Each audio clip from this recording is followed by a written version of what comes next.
Everyone, commerce अध्ययन में आज हम देखेंगे अकाउंटेंसी से रिलेटेड इम्पॉर्टेंट MCQs। जब कभी भी आप 12th के बाद एडमिशन लेंगे ना ग्रेजुएशन में, लाइक अगर आप BCom करते हैं या BBA करते हैं तो उसके लिए आपको एंट्रेंस एग्ज़ाम जो है वो पास आउट करना होता है। और जो एंट्रेंस एग्ज़ाम होता है उसमें जो भी आपके 11th एंड 12th के सब्जेक्ट्स होते हैं ना, उसमें से क्वेश्चंस आते हैं और आपको एंट्रेंस एग्ज़ाम क्वालिफाई करना होता है, फिर आपको एडमिशन मिलता है। इस वीडियो में हम वही कुछ क्वेश्चंस हैं जो हम डिस्कस करेंगे और आपको यहाँ से हेल्प हो पाएगी। और अगर आप चाहते हैं मैं वीडियोस को डिटेल में लेकर आऊँ तो मुझे कमेंट सेक्शन में कमेंट करके बता सकते हैं। और अगर मैं आपको अच्छे से समझा पाऊँ तो मुझे कमेंट सेक्शन में कमेंट करके ज़रूर बताएं। वीडियो अच्छे लगते हैं तो लाइक ज़रूर करें। चैनल पर नए विजिटर हैं तो प्लीज़ चैनल को सब्सक्राइब कर लें एंड बेल आइकन को प्रेस कर लें ताकि आपको आने वाली वीडियोस की नोटिफिकेशन मिलती रहे। चलिए देखते हैं यहाँ पर first question, we recorded dash in books of accounts. पूछ रहा है कि ऐसी कौन सी चीज़ें हैं हम उनको रिकॉर्ड करते हैं बुक्स ऑफ अकाउंट्स में, तो वो आपको बताना है। ए पॉइंट है financial transaction, non financial transaction, both financial and non financial transaction and none of this. तो बुक्स ऑफ अकाउंट्स में हम सिर्फ फाइनेंशियल ट्रांजैक्शंस को ही रिकॉर्ड करते हैं। फाइनेंशियल ट्रांजैक्शंस इट मीन्स वित्तीय लेन देन, जिसका हम जो सौदे पैसे में किए जाते हैं, जो मॉनेटरी फॉर्म में होते हैं, ठीक है ना, जो पैसे दे करके आप करते हैं लेन देन, उन्हीं लेन देनों का यहाँ पर हम क्या करते हैं, रिकॉर्ड रखते हैं फाइनेंशियल ट्रांजेक्शन्स का, ठीक है। So option A is correct. Which of the following will not be recorded in books of accounts. पूछ रहा है ऐसा कौन सा है आइटम जो बुक्स ऑफ अकाउंट्स में रिकॉर्ड नहीं किया जाता है।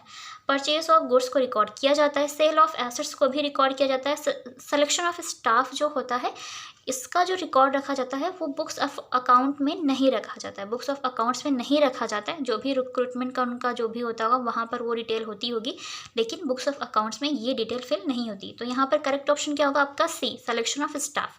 एक्सपेंसेस ऑफ फर्म का रिकॉर्ड रखा जाता है बुक्स ऑफ अकाउंट्स में, ठीक है ना, लेकिन सिलेक्शन ऑफ स्टाफ का रिकॉर्ड नहीं रखा जाता है, नहीं रखा जाएगा। सो यहाँ पर जो सी ऑप्शन है ये करेक्ट ऑप्शन है। एंड नेक्स्ट पॉइंट देखते हैं क्या है। Next question, which is the first step of accounting process. पूछ रहा है कि यहाँ पे first step of accounting process का क्या, जब हम अकाउंटिंग का काम करते हैं ना, अकाउंटिंग करते हैं, अकाउंट्स बनाते हैं, तो फर्स्ट स्टेप क्या होता है। ऑप्शन है classifying, analysing and interpreting, recording and financial statement. जब भी हम अकाउंटिंग काम करते हैं तो उसमें जो इसका फर्स्ट स्टेप होता है वो होता है आइडेंटिफाई करना, फिर रिकॉर्ड किया जाता है, फिर क्लासीफाई किया जाता है, ठीक है। तो यहाँ पर आइडेंटिफाई तो नहीं है लेकिन रिकॉर्डिंग है, सेकेंड पॉइंट है रिकॉर्डिंग। सो यहाँ पर फर्स्ट स्टेप क्या आप चूज़ करेंगे, correct option recording. First step क्या होता है अकाउंटिंग प्रोसेस का, रिकॉर्डिंग, ठीक है। क्योंकि ये सब बाद में किए जाते हैं और जो फाइनेंशियल स्टेटमेंट होता है ना, ये तो सबसे लास्ट में बनाए जाते हैं। जैसे आप ट्रेडिंग और profit and loss and balance sheet account बनाते हैं तो ये लास्ट में बनते हैं, ठीक है। Qualitative characteristics of accounting information are, आपको कैरेक्टरिस्टिक्स बतानी है अकाउंटिंग इन्फॉर्मेशन की, ठीक है। Relevance, reliability, comparability and all of these. तो ये तीनों ही विशेषताएं होती हैं अकाउंटिंग इन्फॉर्मेशन की। रिलेवेंस मीन्स प्रासंगिक होना चाहिए, रिलायबिलिटी मीन्स विश्वसनीय होना चाहिए, कंपैरेबिलिटी मीन्स तुलनीय होना चाहिए, मीन्स आप एक ईयर का दूसरे ईयर के साथ कंपैरिजन कर सके, क्या है उन दोनों के बीच में अंतर आता है, ठीक है। विच of the following is not the branch of accounting. यहाँ पर फिर से क्वेश्चन आ जाता है कि ऐसे कौन सा मतलब ब्रांच है अकाउंटिंग की जो कि अकाउंट की ब्रांच नहीं है, इनमें से ऐसा कौन सा ऑप्शन है। फाइनेंशियल अकाउंटिंग हम बनाते ही हैं, 11th 12th में पढ़ते हैं। कॉस्ट अकाउंटिंग जब आप ग्रेजुएशन करते हैं तब पढ़ते हैं। बुक कीपिंग एंड अकाउंटिंग ये एक सब्जेक्ट है। मैनेजमेंट अकाउंटिंग ये भी एक सब्जेक्ट है और यहाँ पर भी अकाउंटिंग होती है। बुक कीपिंग एंड अकाउंटिंग एक ऐसा सब्जेक्ट है जिसमें हम इन सारी अकाउंटिंग के बारे में नॉलेज लेते हैं, सीखते हैं, पढ़ते हैं, जानते हैं। तो ये ब्रांच ऑफ अकाउंटिंग नहीं है, ये अकाउंटिंग की बुक है, अकाउंटिंग का सब्जेक्ट है, ठीक है ना। ये ब्रांच ऑफ अकाउंट्स नहीं है, इसमें तो सारे ही आ जाते हैं, ओके। सो बुक कीपिंग यहाँ पर जो सी ऑप्शन है ये इस क्वेश्चन का करेक्ट ऑप्शन होगा, ठीक है, बुक कीपिंग एंड अकाउंटिंग, ठीक है। नेक्स्ट क्वेश्चन देखते हैं, which of the following is not a current liability.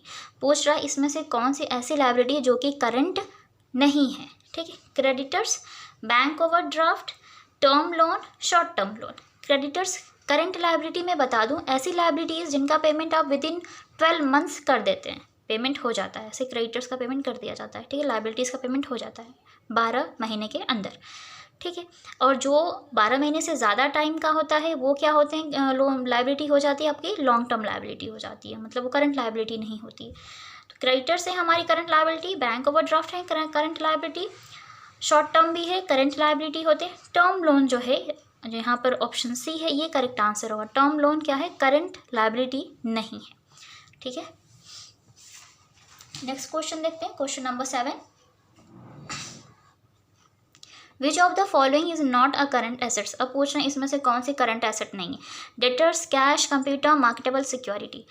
बात करते हैं यहाँ पर भी करंट एसेट्स की भी बात करें तो ऐसी एसेट्स जिनका जो लाइफ टाइम है वो सिर्फ 12 मंथ्स होता है, उसके बाद उसकी वैल्यू खत्म हो जाती है। ठीक है, वो क्या होती है, करंट एसेट्स होती हैं। लाइक डेटर्स हो गया, कैश हो गया। डेटर्स का हो सकता है कि वो आपको पेमेंट कर दें तो वो भी खत्म हो जाएंगे। ठीक है, कैश अगर आपने खर्च कर दी तो वो भी खत्म, मतलब पैसे चले गए तो ख़त्म हो जाएंगे। ठीक है, मीन्स कभी भी ख़त्म हो सकते हैं। कंप्यूटर एक ऐसी मतलब एसेट्स होती है जिसको आप एक बार खरीद लेते हैं ना तो कम से कम वो 5 साल 10 साल यूज़ में आता है, तो ये क्या है, ये करंट एसेट नहीं है।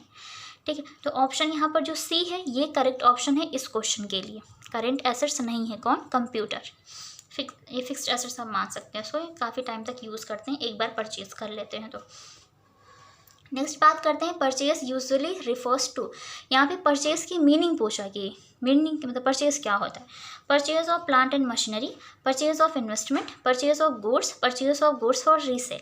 तो ये सारे ही परचेजेस होते हैं, लेकिन इन बिजनेस टर्म की बात करें कि जब आप बिजनेस कर रहे हैं वहाँ पर परचेज की मीनिंग क्या होगी, अकाउंटेंसी में क्या होती है परचेज की मीनिंग, वो बता दूँ।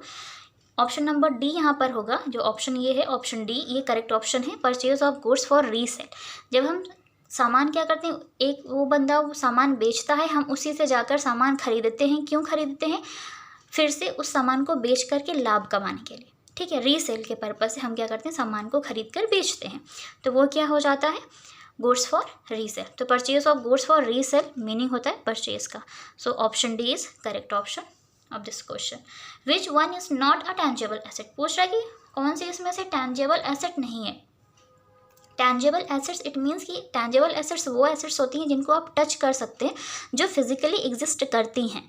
ठीक है ना, अगर आप चाहते हैं कि जानना चाहते हैं डिटेल में कि टैंजेबल इंटैंजेबल एसेट्स क्या होती हैं, कौन कौन सी होती हैं, तो आप मुझे कमेंट सेक्शन में ज़रूर बताएं। मैं इस पर वीडियो बना दूंगी आपके लिए, पर्टिकुलर एसेट्स के नेम भी वहाँ पे पुट करूँगी, कौन सी एसेट्स टैंजेबल है, कौन सी एसेट्स टैंजेबल नहीं है।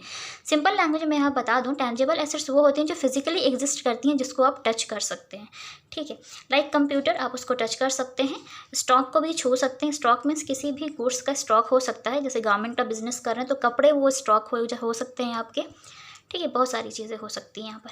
बात करते हैं कंप्यूटर सॉफ्टवेयर की। कंप्यूटर सॉफ्टवेयर लाइक एप्लीकेशन, जो आप फ़ोन में एप्लीकेशन ऐप यूज़ करते हैं वो सब सॉफ्टवेयर होते हैं, तो उन सॉफ्टवेयर को हम टच नहीं कर सकते ना, फिजिकली वो एग्जिस्ट नहीं कर रहे हैं, वो एक सॉफ्टवेयर है जो एक मशीन होती है जिसको आप काम कर रहे हैं। ठीक है, तो सॉफ्टवेयर वो अपना काम करता है, तो ये क्या होता है, ये फिजिकली एग्जिस्ट नहीं करते, तो ये है आपका नॉट टैंजेबल एसेट्स, ये इनको हम टच नहीं कर सकते, तो आपका जो ऑप्शन सी है ये करेक्ट ऑप्शन है आपका। Plant and machinery physically exist करता है, हम इसे टच कर सकते हैं, ये टचेबल होते हैं। Computer software, C option is correct. Question number 10 देखते हैं। A person to whom money is payable by the firm for purchase of goods is called.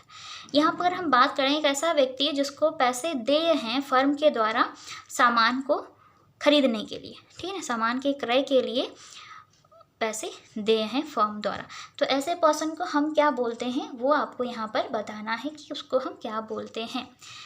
Suppose एक बंदे ने आपने मतलब उनसे सामान खरीदा, ठीक है ना, मतलब एक इंसान से आपने सामान खरीदा, तो फर्म ने सामान खरीदा तो फर्म देगी ना पैसे, फर्म दे है पैसे देने के लिए। क्यों देने के लिए, क्रय के लिए। ठीक है, क्योंकि उन्होंने सामान खरीदा है, तो जिससे भी आप सामान खरीदते हैं ना, सामने वाला पैसा आपसे लेता है, आप जिससे सामान खरीदेंगे वो आपसे पैसे लेंगे, तो वो लेनदार होते हैं, इट मीन्स कि वो क्रेडिटर होते हैं। तो वो डेटर, क्रेडिटर, सप्लायर या फिर नन ऑफ दिस, डेटर नहीं हो सकते। सो क्या होते हैं, क्रेडिटर होते हैं। क्रेडिटर इसलिए होते हैं क्योंकि हमने उनसे मतलब फर्म ने परचेज़ किया है और उन्हें पैसे देने हैं उस व्यक्ति को, उस पर्सन को। ठीक है, तो वो पर्सन क्या हो गया फर्म के लिए, क्रेडिटर कहलाता है। ठीक है ना, उसको फर्म के द्वारा पैसे दिए जाएंगे क्रेडिटर को, तो इसका ऑप्शन बी जो है करेक्ट ऑप्शन है। नेक्स्ट क्वेश्चन की बात करते हैं हम यहाँ पर। A person from whom money receivable by firm for sale of goods called. अब यहाँ पर एक पर्सन है, उससे मतलब जो पैसे हैं फर्म के जो फर्म है ना उसे रिसीव हो रहे हैं, फर्म को रिसीव हो रहे हैं पैसे। क्यों, क्योंकि उन्होंने सामान बेचा है उस पर्सन को। ठीक है, तो फर्म के द्वारा पैसे रिसीव किए जाएंगे, फर्म के द्वारा पैसे रिसीव किए जा रहे हैं सामान को बेचने के लिए, ठीक। तो वो जो पर्सन है जिनसे पैसा रिसीव होगा वो क्या कहलाएंगे? Debtor, creditor, supplier, none of these. आपको बताना है इसका करेक्ट ऑप्शन। तो वो क्या कहलाएंगे? डेटर कहलाएंगे। डेटर इसलिए क्यों? क्योंकि हमने सामान को बेचा है।